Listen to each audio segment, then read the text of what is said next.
this beginning that you have made. That I always found it exciting to be creating, to take on challenges, solve problems, and come up with creative solutions. And today in Shomera, essentially, I'm able to bridge all those worlds. I feel very lucky at this stage that I've had exposure to so many different types of involvements. Coming from a background of urban design, which is both physical planning and also relates to issues of policy, working in business and having been now in the nonprofit sector for such a long time gives me a comfort zone to be able to be involved in all these arenas and find the areas where they merge, where I can create a place of merging and also leveraging these different areas and disciplines to create something new.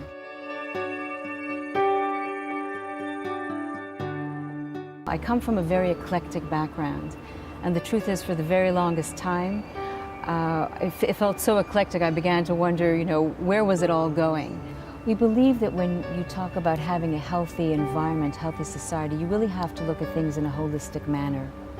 It's not just the environment, it's people, it's their quality of life in their living spaces.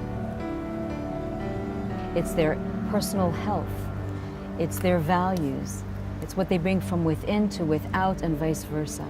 And therefore, while we can't of course tackle every single arena, we're aware that it all works together as a whole.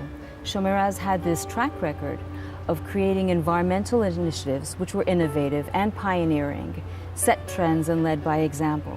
So in fact, we would launch initiatives that were perhaps local and community focused, but in the end took on a national dimension because it caught on with other organizations, which to us is a verification of the fact that we were heading in the right direction.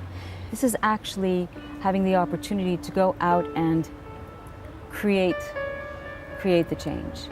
If you take a building and you retrofit it and it becomes now a green building and is therefore more sustainable and lowering carbon emissions and lowering its ecological footprint, then you have actually made the physical change in the field. And that's the kind of work that we're doing today, or an example of the kind of work that we're doing today. Grey water recycling is the treatment of what is called the grey water in a home, the water that's used for domestic purposes such as showers, preparation of food, washing of clothes, and so on and so forth. Now, if you treat that water and you recycle it, you can reuse it a second time before it goes down into the sewage. And therefore, rather than using drinking water to flush toilets, for example, which consumes something like 35% of the water in any given residence, or to water your lawns, you can take that water and recycle it, and then use that to flush the toilet. So essentially you're saving a vast amount of drinking water. Shomera is concerned with helping to create a sustainable world, starting with Israel.